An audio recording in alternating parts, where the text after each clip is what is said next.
Pour ceux qui me connaissent, je suis le prophète d'Oliveira Paul Moïse. À l'état civil, prophète d'Oliveira Isidore. Amen. Et je suis écrivain.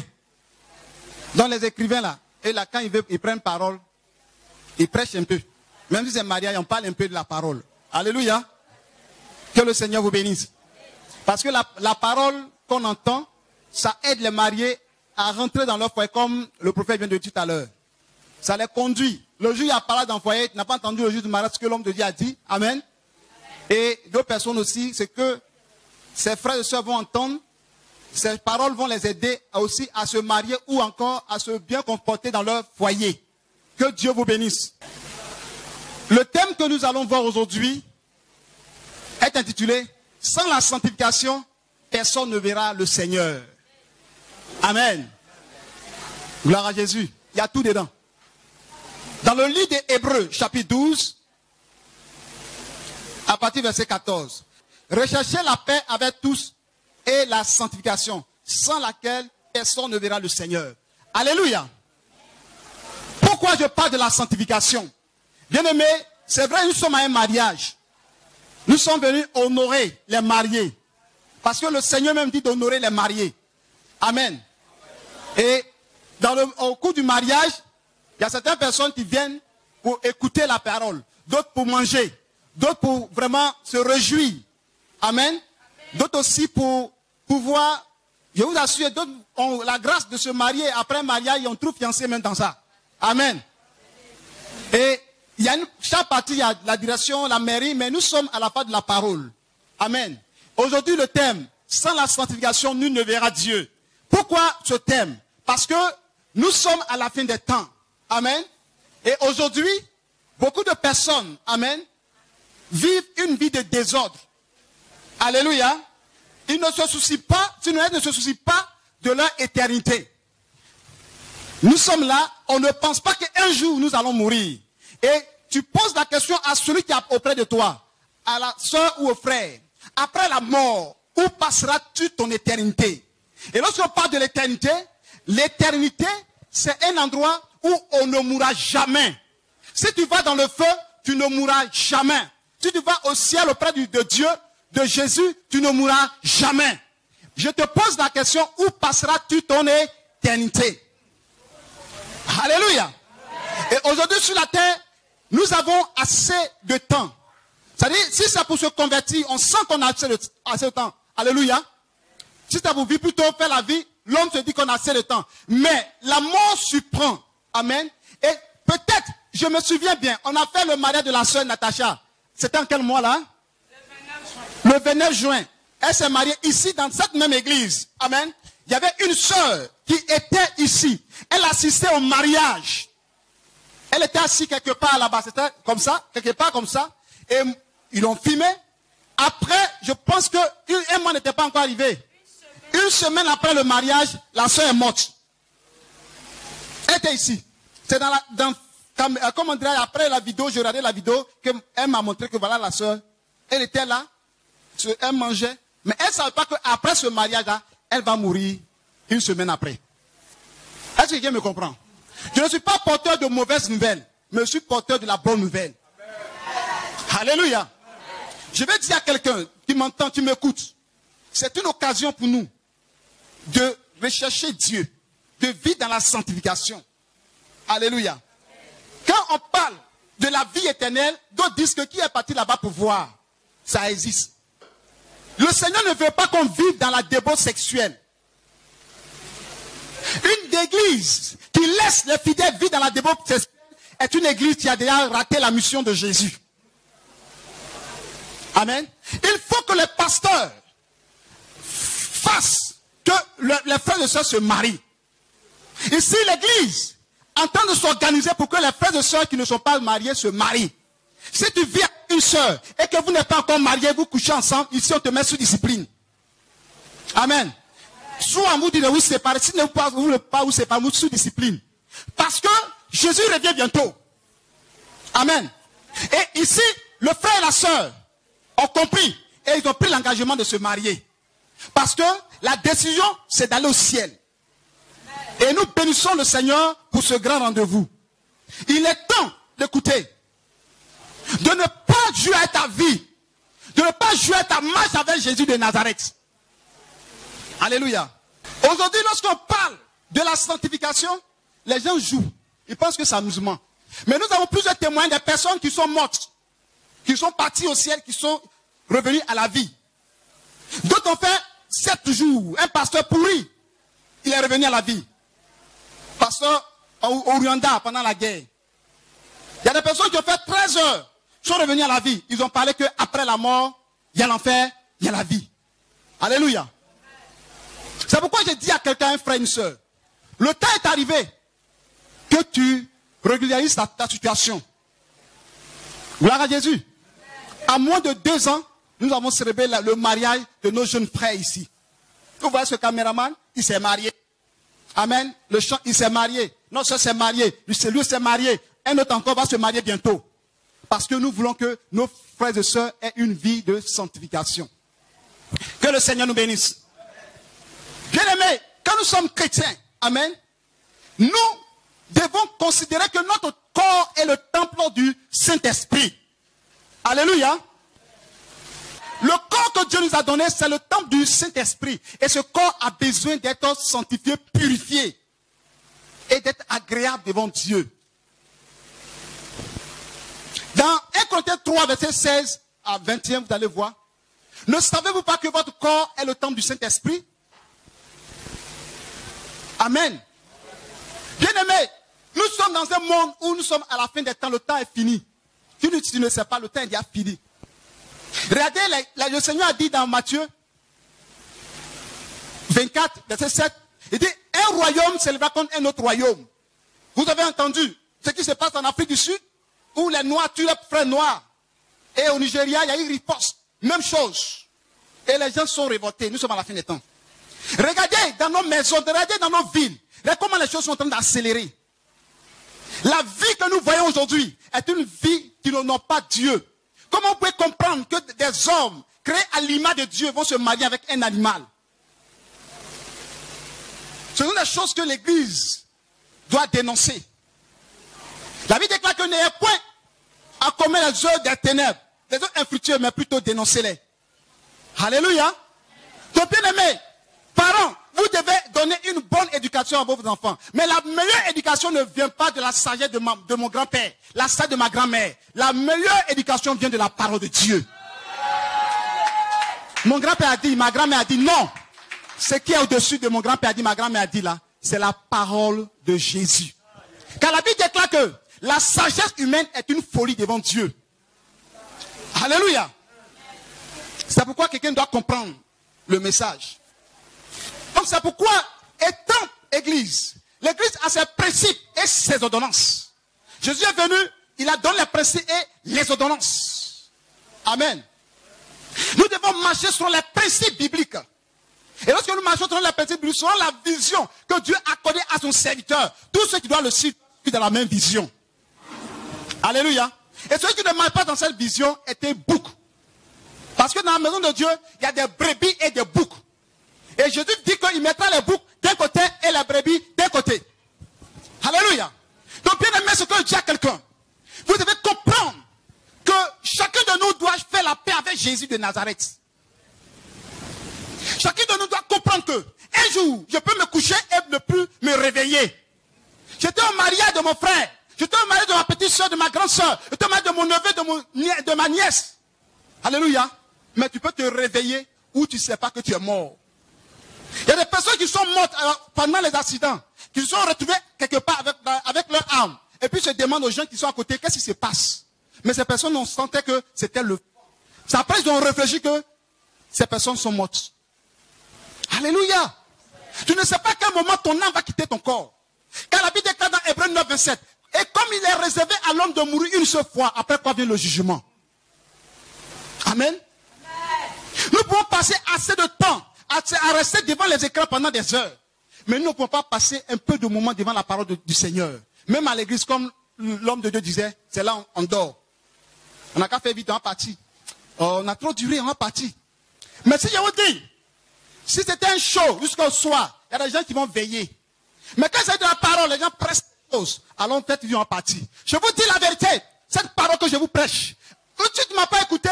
Le jour où tu seras devant le trône de Dieu, tu te souviendras du 7 septembre, le jour du mariage du frère Olivier et de la sœur Germaine. Alléluia. Et ça sera là-bas, il y a un mot qui est fréquent là-bas en enfer. Trop tard. Seigneur, je vais retourner encore pour refaire ma vie. Le Seigneur te dit, trop tard. Les démons te disent, trop tard. Tu as mené ta vie comme tu voulais. Alléluia. Bien-aimé, il faut comprendre toutes ces choses-là. Dans la Bible dit dans le livre d'Apocalypse, prenons Apocalypse 22, verset 15, dehors les chiens, les magiciens, les débauchés, les meurtriers, les idolâtres, et quiconque aime et pratique le mensonge. Amen. Quand la Bible dit dans le royaume des cieux, sans la sanctification, tu verras le Père. Les gens qui n'ont pas la sanctification, en eux, n'iront pas au ciel. Alléluia.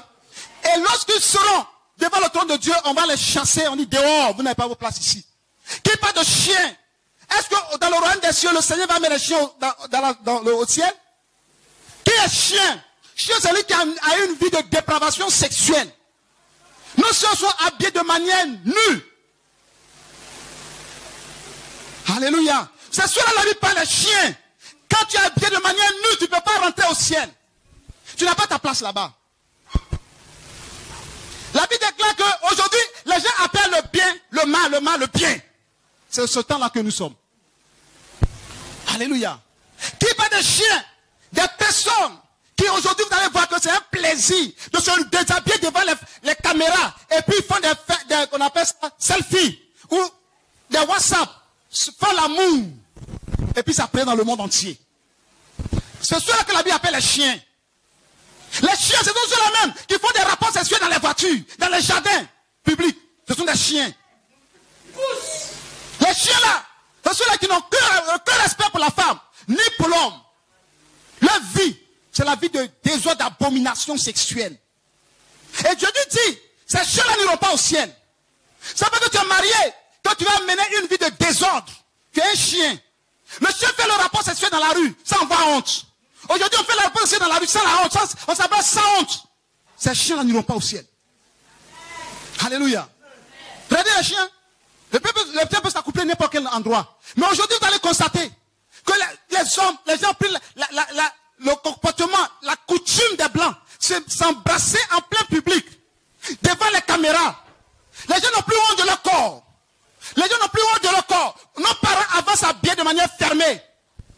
Toujours fermée. Mais aujourd'hui, vous allez voir, nos soeurs sont habillées comme des prostituées. Vous comprenez? Comme des prostituées. Et avec ça, vous cherchez Marie. Celui qui a l'esprit de Dieu ne peut pas se marier à une telle femme. Malgré ta beauté et tes rondelles, on n'a pas besoin de toi. On a besoin d'une femme qui craint l'Éternel. La beauté est vaine, la grâce est trompeuse. Une femme qui craint l'Éternel, c'est elle qui sera louée. Alléluia. Écoutez-moi, nous sommes à la fin des temps. Nous sommes à la fin des temps. Tu n'as pas besoin de faire quoi que ce soit sur toi pour qu'on dise que tu es belle. L'amour vient du cœur. Et ce que tu as fait sur toi, le jour où ça va quitter, ça sera trop tard. J'ai suivi une vidéo. Il y a un blanc qui a porté plainte contre sa femme après le mariage. Juste après le mariage, à l'hôtel. Parce qu'elle s'est déguisée comme Jézabel. Elle a fait des trucs sur elle. Tellement elle était belle. Le monsieur était caché derrière le maquillage. Mais lorsque ils sont arrivés à l'hôtel, qu'il s'est dit qu'il s'est marié et qu'elle a vu son mari, elle s'est déshabillée dans la perruque, tout ça là. Le monsieur a porté plainte. Les blancs là, ils ne sont pas comme nous. Il a convoqué à la justice. Il dit, c'est pas femme là que moi j'ai vu. Que tu es criminel. Sois toi-même. Sois naturel. Ma soeur, sois naturel. Mon frère, sois naturel. Alléluia. Merci. Alléluia. Qui sont les chiens? Les homosexuels. Les pédés, les lesbiennes. Ce sont les chiens. Pour ne pas rentrer au ciel. Je disais, comprenez pas. Il dit chien, chien. Ah Seigneur. Le Seigneur me dit chien là. C'est des gens qui ont mis une vie de dépravation sexuelle. Abominable.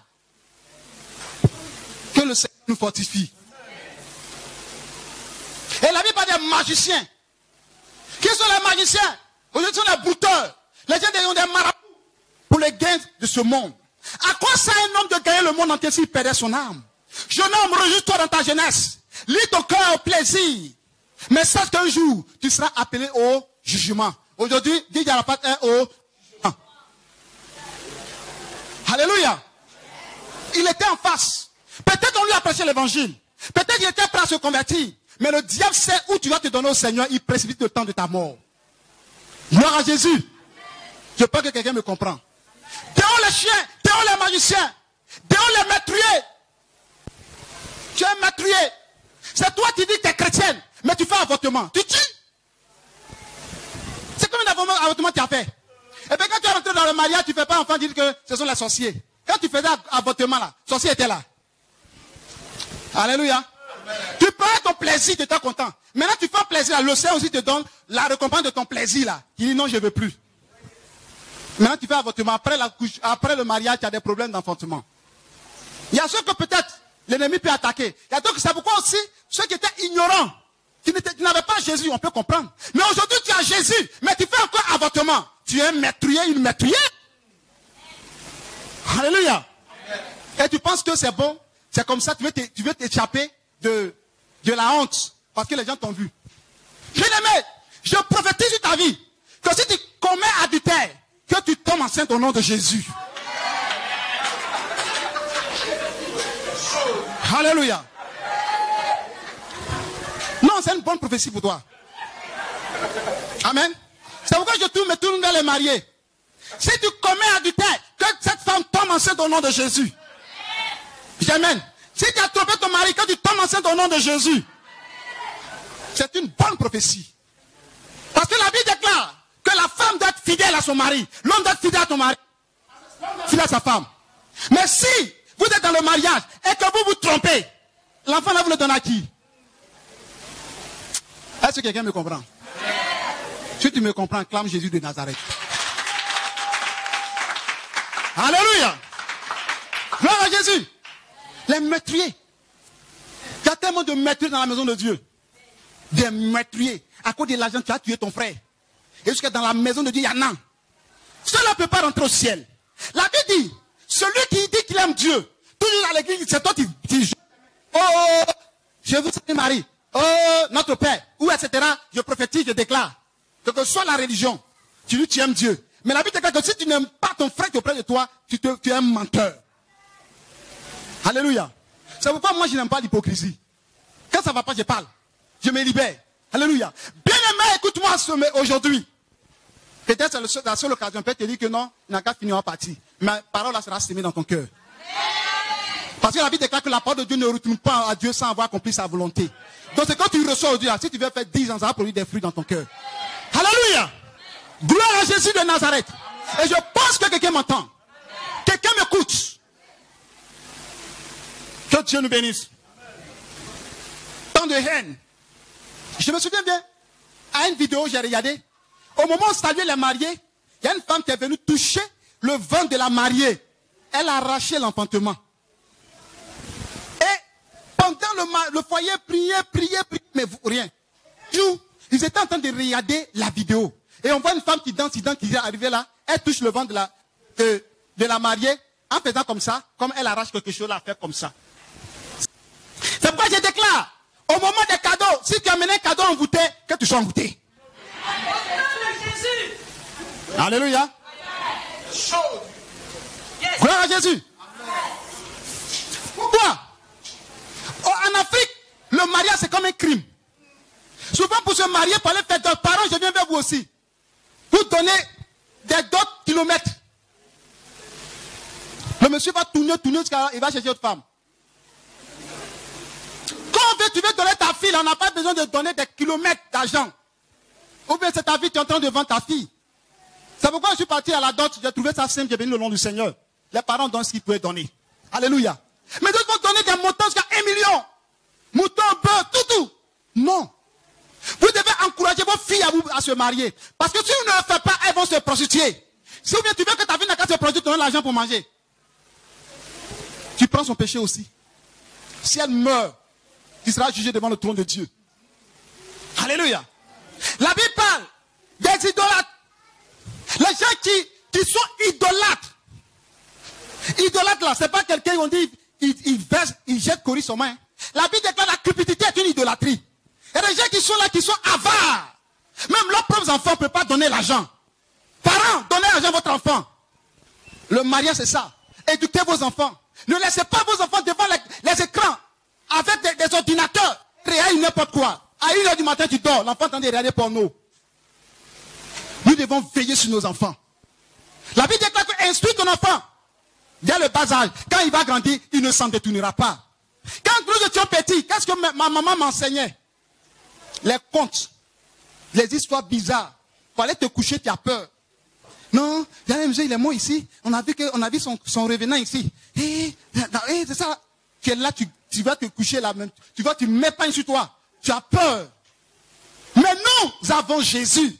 Nous enseignons l'histoire biblique à nos enfants. Enseigne ton enfant selon la parole du Seigneur. Paye des jouets qui honorent le nom du Seigneur. Quand tu vas payer des jouets qui avaient des fusils, un jour l'enfant va te tuer avec fusil là. Il va devenir un grand drogué. Alléluia. Est-ce que quelqu'un me comprend? Vous savez, les pasteurs qui disent la vérité, on ne les aime pas. On trouve qu'il est mauvais, il est comme ça. On va trouver que non, l'homme de Dieu là, il est compliqué. Il n'est pas compliqué. Alléluia. Celui qui dit la vérité, il est toujours haï. C'est pourquoi Jésus a été crucifié. Donc je dois dire la vérité en tant que leader, en tant que dirigeant, en tant que berger, en tant que père. Parce que c'est normal. Gloire à Jésus. Il nous avait dit même marier, vive les mariés, puis ça va, oh non, ils sont bénis, ils sont bien. Demain, c'est nous, on va régler par là ici. Bientôt, j'aurai 17 ans de mariage, 5 enfants. Amen. Amen. Je n'ai pas fait de divorce. Et si on se marie, on ne divorce pas. Je ne peux pas célébrer mariage et célébrer divorce. Désolé. Donc si tu as jugé bon de l'aimer, tu vas l'aimer jusqu'à ta mort. Si tu as décidé de l'aimer, si elle est grosse que tu aimes qu'elle a maigri, tu vas l'aimer dans l'amaigrissement là. Alléluia. Et tu t'aimes aussi parce que tu l'aimes, c'est un joli garçon. Que demain il a une maladie, il est déformé. Tu vas l'aimer dans ça. Alléluia. C'est ça le mariage. Le mariage, ce n'est pas ce qui frappe aux yeux. C'est ce qui est à l'intérieur. Le mariage, c'est le cœur. C'est la disponibilité, la patience, la soumission. La Bible parle de la soumission. La femme doit se soumettre à son mari. Jamais tu dois te soumettre à ton mari. La Bible déclare que l'homme est le chef de la femme. Comme Christ est le chef de l'église. Donc Dieu compare l'homme, le mari comme le chef. Mais aujourd'hui, il y a des femmes, les hommes, et il y a des femmes qui ne peuvent pas respecter leur mari. Des femmes impolies, insoumises, arrogantes. Et puis avec ça, d'autres attendent le mariage, puis en ce mariage, tu es montré qui. Il y a des femmes comme ça, hein. Quand on fait doucement, même quand tu vas pousser, elle va tomber, elle va se lever, chérie, t'es mot. Dans ce cas là-bas, là, quand on se marie, là, tu vas voir qui essuie. Alléluia. La femme doit se soumettre à son mari. Comme au Seigneur. Tu dois te soumettre. Tu dois obéir. Tu dois respecter ton mari. Parce que c'est ce que la Bible demande. C'est ce que la Bible nous ordonne de le faire. Amen. La femme ne doit pas être une femme bavarde. La femme, leur bouche est dans toute affaire. Parle partout. A fait des Akissi, tu es dedans. A fait des François, tu es dedans. A fait des Conan, tu es dedans. Facebook, on n'en parle pas. Tu n'as même pas le temps pour ton mari. Toujours c'est sur Facebook. Sur Facebook. Ça veut dire que tu es ton mari. Alléluia. Il faut obéir à ton mari. Il faut respecter. Si tu n'as pas respecté la parole, moi je ne gère rien. Parce que le problème de la Bible, c'est pas moi, l'homme ne peut changer. Si monsieur dit que non, elle ne se soumet pas à moi. Elle dit, mais pourquoi tu ne peux pas soumettre et puis tu n'as pas de raison, tu veux continuer dans ça. Moi, je n'aurais pas fait comme ça. Parce que ça est dans la Bible. Alléluia. C'est dans la Bible. La femme doit se soumettre. Regardez nos parents, nos grands-mères. Elles sont soumises à leur mari. Elles sont respectueuses. Aujourd'hui, un foyer, deux foyers, un foyer, deux foyers. C'est pas normal. Alléluia. On ne se marie pas parce que l'homme a l'argent. On ne se marie pas parce qu'il est beau. On ne se marie pas parce qu'il a des biens. On ne se marie pas parce que ses parents ont de l'argent. On se marie parce qu'on l'aime. Alléluia. Quelqu'un comprend la parole? Que le Dieu d'Israël nous bénisse. Donc la femme, son devoir, c'est être soumise. La femme est une femme courageuse. Il y a des femmes paresseuses chez Marie. Quand tu es paresseuse, tu vas aller faire quoi? C'est Marie n'a qu'à me laver assiette pour toi. Si Rebecca était paresseuse, l'homme de Dieu n'est pas tombé sur lui. C'est parce qu'elle a nourri, elle a donné à boire au chameau. Il a fait une prière. La femme qui va nous donner à boire, c'est celle qui sera la femme de Isaac, l'enfant de mon maître. Et la femme, Rebecca est sortie avec une cruche sur la tête. Elle a donné à boire aux serviteurs et aux chameaux. Vous savez comment les chameaux boivent? Des barriques. Mais cruche était petite. Elle a passé des heures à faire boire. Mais tu es fort, tu te lèves le matin. Tu ne veux même pas prendre balai pour balayer. Tu penses que Dieu regarde toutes ces choses-là? Amen. Dieu ne regarde pas plutôt ces choses. Tu te lèves le matin. Tu te lèves le matin, occupe-toi de ton mari. Parce qu'on t'a aidé une fois. Demain encore, on va t'aider encore à préparer. Est-ce que l'homme est là pour préparer? Alléluia. Je parle de la femme. Je parle d'elle et je parle à toutes nos soeurs qui doivent se marier bientôt. Et tu t'es marié aussi, il faut gérer bien ton foyer. Si tu n'as pas su gérer ton foyer, ton mari va te tromper. Gloire à Jésus. Il y a des femmes qui s'entretiennent avant le mariage. Après le mariage, elles se délaissent. Elles deviennent bizarres dans la maison. Elles se disent que c'est pour moi. C'est pour toi. Ok. Cette vidéo va s'habiller. Et puis arracher ton mari. Tu as dit non, elle est mauvaise. Ça, c'est une sorcière. C'est maintenant, quand c'est comme ça, maintenant, tu vas aller changer ta peau. Non, tu avais une claire. C'est parce qu'on voit ça. Oh Dieu, elle est claire. Si tu es naturel et que tu as un bon cœur, tu vas rester naturel. Ton mari va t'aimer dans ça. C'est pas ce que tu as mis sur toi qui va faire qu'il va t'aimer davantage. Bien au contraire, tu te détruis. Femme. Écoutez la parole du Seigneur. Reviens ensemble à l'homme. Tu vas te marier. Le respect pour ta femme. Alléluia. Il y a des hommes qui ne respectent pas leurs femmes. On va en parler, les hommes sont contents. Mais nous, on a nos défauts. Alléluia. Il y a des hommes qui ne respectent pas leurs femmes. Bien-aimé, la femme est comme ta maman. Vous savez ce qui a consolé Isaac après la mort de Sarah? C'est quand Rebecca est venue. La Bible déclare que Isaac fut consolé après la mort de sa mère. La femme est la meilleure personne plus placée pour te consoler dans ton foyer. Ton père te peut consoler. Ta mère ne peut plus te consoler dans ton foyer. Celui qui peut te consoler, c'est celui qui est assis auprès de toi. Alléluia. Quand nous avons des difficultés, souvent on vient vers nos femmes et elles nous donnent des conseils. Alléluia. La femme a besoin d'être heureuse. Et le problème qui a amené la femme à pécher, c'était un problème de nourriture. Ève, il y avait plusieurs fruits, mais Ève a mangé le fruit interdit. Pourquoi? La femme, son problème, c'est la nourriture. Alléluia. Et vous allez voir qu'il y a beaucoup de femmes ont trompé leur mari pour question de nourriture. Parce qu'elles n'ont pas mangé pendant des temps. L'homme doit s'occuper de sa femme dans la nourriture. Alléluia. Ta femme ne doit pas avoir faim. J'ai fait cette erreur, j'ai failli détruire mon ministère. Je n'ai pas dit que ma femme aimait la nourriture. Mais au fait que toujours je mettais l'argent dans l'œuf, elle se souciait comment les enfants vont manger. Elle-même avait faim, tout ça là. Et à un moment donné, les enfants tombaient malades. En tout cas, elle parlait, je n'écoutais plus. Mais du moment que j'ai commencé à investir sur ma femme, dans mon foyer, j'ai vu que Dieu a commencé à changer des choses. Alléluia. Il y a des hommes avares qui demandent, après le marché, demandent la monnaie. Sois délivré au nom de Jésus.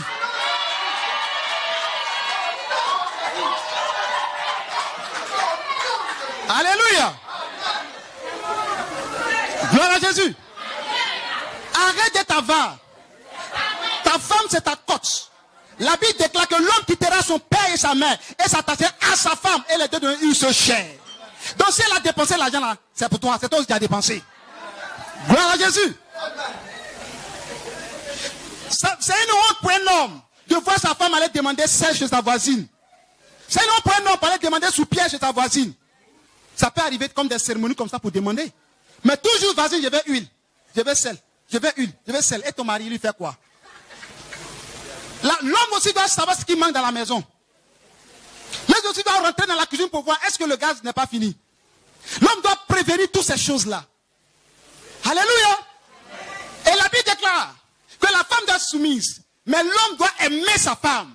Pourquoi? Parce que les femmes n'ont pas de problème pour aimer. Quand une femme aime son mari, c'est parti comme ça. Mais l'homme, l'amour de l'homme, c'est bizarre. Alléluia. Parce que l'homme doit faire attention à sa femme. La femme va s'habiller. Si tu lui as pas dit tu es belle, tu as un problème. Les mamans, c'est pas ça. Alléluia. Mais c'est toi qui sais qualifier les femmes au dehors. La fille là-haut, et puis ta femme à côté. Il faut donner de la valeur à ton épouse. Dis à ta femme qu'elle est belle. Dis à ta femme qu'elle est la meilleure. Dis à ta femme qu'elle est la charmante. Amen. Mais il y a des hommes qui ne savent jamais apprécier. La Bible dit que l'homme doit aimer sa femme. Donc il faut que ton mari arrive à t'apprécier. Gloire à Jésus. À force d'apprécier ma femme, je ne vois plus les autres femmes. Leur beauté. Parce que c'est ma femme qui est la plus belle des belles. Il faut savoir dire à ta femme qu'elle est belle. Il faut savoir dire à la femme qu'elle est bien habillée. Il faut savoir dire à ta femme que vraiment, elle est intelligente. Mais quand ta femme est là, toi, tais-toi là-bas, tu dis quoi dans la cuisine là-bas? Tu t'avais, tu mets ta bouche dedans. Tu honnis ta femme devant les gens. Tu ne dois pas le faire. Olivier, tu m'entends? Tu ne dois pas le faire. Ta femme, aujourd'hui, à partir d'aujourd'hui, ce qu'on disait avant le mariage, nous on ne peut plus dire encore. Parce que c'est ta femme. Alléluia. Je me souviens bien, j'écoutais la radio Fréquence Vie. Il y avait un homme.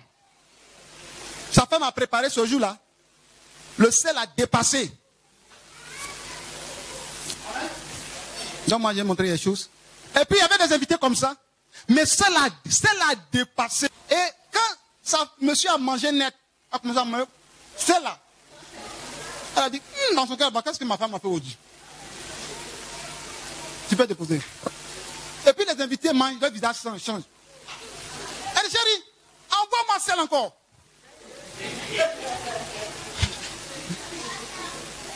Et puis il met comme ça. Envoie-moi celle. Et puis on va celle. Le gars met encore dans le tout d'azot. Mon ami, celle ça, nous on voit que c'est des petits mains encore. Et non. Excusez, c'est comme ça nous aussi on mange. Non, mais c'est comme ça on mange.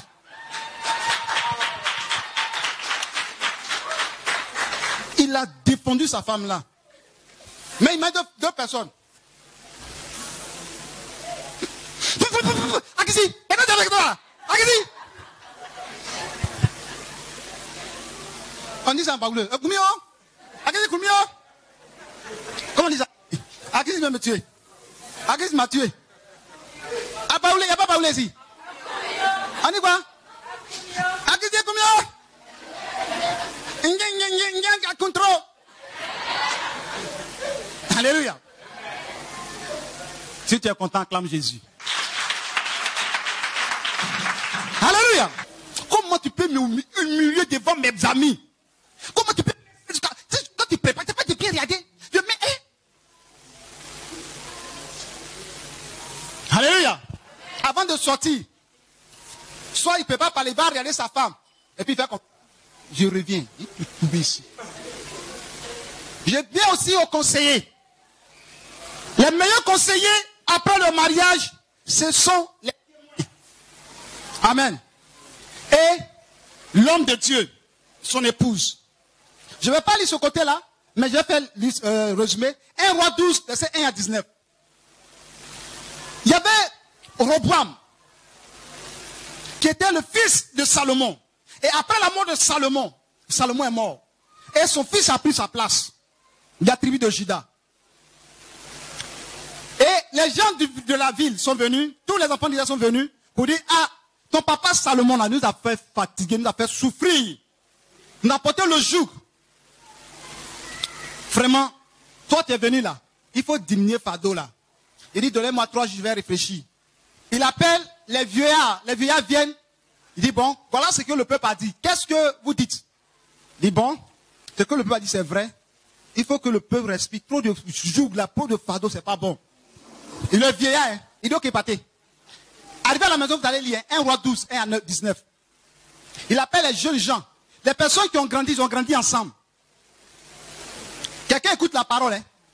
Et puis il dit, mais, Joe, on dit quoi? Les vieux villageois me disent que moi, il y a un cas alléger la tâche. Vous dites quoi? Il dit, non, mais c'est petit, ton papa avait ses petits. S'ils ont porté un bagage là, il faut mettre des dessus encore. Ça là, ils vont te respecter. Que tu es le roi. Il a écouté le conseil de ses amis. Amen. Et quand il a écouté le conseil de ses amis, qu'est-ce qu'il va faire? Il a fait un naufrage. Il a envoyé quelqu'un pour aller demander Et une réunion, la personne qu'il a envoyé, ils l'ont tué. À partir de là, Israël se disait en deux. C'est là on parle du royaume d'Israël et le royaume de Juda. À cause de ce qu'il n'a pas écouté les vieux et les anciens. N'importe qui ne donne pas conseil dans un foyer. Alléluia. Tu as ton foyer. Aujourd'hui là, c'est pas maman qui doit régler ton foyer. C'est ton témoin. Ou l'homme de Dieu. Maman peut parler un peu. Ma fille, il faut faire ça. C'est comme ça que j'ai fait ce que je suis resté à ta maman. Et ton papa plutôt. Ma fille, il faut faire ça. C'est comme ça qu'on a fait ce que, etc. Amen. Mais arrivé actuellement là, laissez maman respirer maintenant. Ce n'est plus son travail. Son travail, c'est pourquoi on prend des témoins. Et lorsqu'on prend témoin, on ne prend pas n'importe quel témoin. Parce qu'un témoin, peut-être qu'il t'arrange. Un témoin parce que tu l'aimes. Le témoin doit être expérimenté. Le témoin ne doit pas être quelqu'un qui a déjà divorcé. Quelqu'un prend un témoin qui a déjà divorcé. Parce qu'il est à son côté agent. Un témoin doit avoir de l'expérience dans le foyer. Maman Nyero, je ne sais pas combien d'années elle a fait dans le foyer. Elle a fait plus de 30 ans.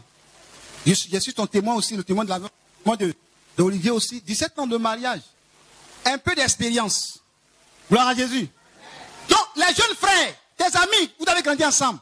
Je ne dis pas que ce ne sont pas des conseillers. Amen.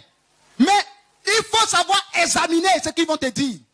Il y a des amis qui ont fait partie des femmes des autres. Ta femme te fatigue trop. Elle est trop mauvaise. Ah, Olivier, toi tu te connais comme ça. Moi, je ne dis pas ta mauvaise là, il a déjà giflé. Alléluia. Voilà Réa Roboam. Roboam a écouté les jeunes, les personnes qui ont grandi ensemble. Amen. Mais il n'a pas écouté les vieillards qui ont de l'expérience. Qui étaient avec David, qui étaient avec Salomon, qui était grand-père David, Salomon son père, et lui à son tour, il ne veut pas les écouter. Ceux qui ont donné conseil à David, là, ils préfèrent écouter les jeunes gens. Jeunes gens, vous êtes prêts. Si vous voulez donner des bons conseils. Alléluia. C'est pourquoi je voulais les voir aussi. Ils doivent donner des bons conseils à leurs amis. Amen. Des conseils sages. Des conseils qui vont l'amener à réfléchir. Amen. Ce ne sont pas des conseils qui vont l'amener à se révolter contre sa femme. Il y a des gens qui révoltent la femme des autres. En tant qu'il aime femme là. Oui, amen. Il aime femme là. Comment elle va partir quitter là? C'est ce qu'il cherche. Pour que demain, les deux vont se voir à l'hôtel. Vous devez donner des bons conseils. Parce que ce que la Bible a dit, ce n'est pas moi qui l'ai écrit. Il dit les gens avec qui ils ont grandi ensemble. Les amis qui ont grandi ensemble. Donc aujourd'hui, nous bénissons le nom du Seigneur, vous avez Jésus. Donc vous devez marcher comme des enfants de Jésus. Si tu as des amis aujourd'hui qui boivent et que vous êtes des amis, mon frère, la Bible déclare que les mauvais compagnies corrompent les bonnes mœurs. Donc si j'ai un ami qui boit aujourd'hui, qui boit le coutou le vin, moi je ne veux plus marcher avec lui. Parce qu'on n'avait pas la même vision. C'est tout. On peut se saluer. Mais si tu as me dit que non, on se marie, c'est vrai, mais on doit faire un peu de show. On doit faire non. Non, église selon la Bible. La Bible déclare que maudit soit celui qui fait boire son prochain et découvre sa nudité. Comme les personnes font des maquis et puis les gens boivent et puis ils sont nus dans la rue. C'est une malédiction. Donc si tu veux boire ton frère et qu'il est nu, tu es maudit. C'est la Bible qui parle. Qui est ton ami? Qui est celui qui donne des conseils? Est-ce qu'il y a un Achitophel? Est-ce qu'il y a un bon conseiller? Sachez choisir des amis aussi. Soyez bénis au nom de Jésus. Et que la grâce de Dieu soit sur vous. Que Dieu vous bénisse. Que Dieu bénisse vos familles. Que Dieu bénisse les parents. Hommes de Dieu, soyez bénis. Illumination, soyez bénis. Groupe Emmanuel, parents, tout le monde dit Béoumi, soyez bénis au nom de Jésus. Acclame Jésus de Nazareth.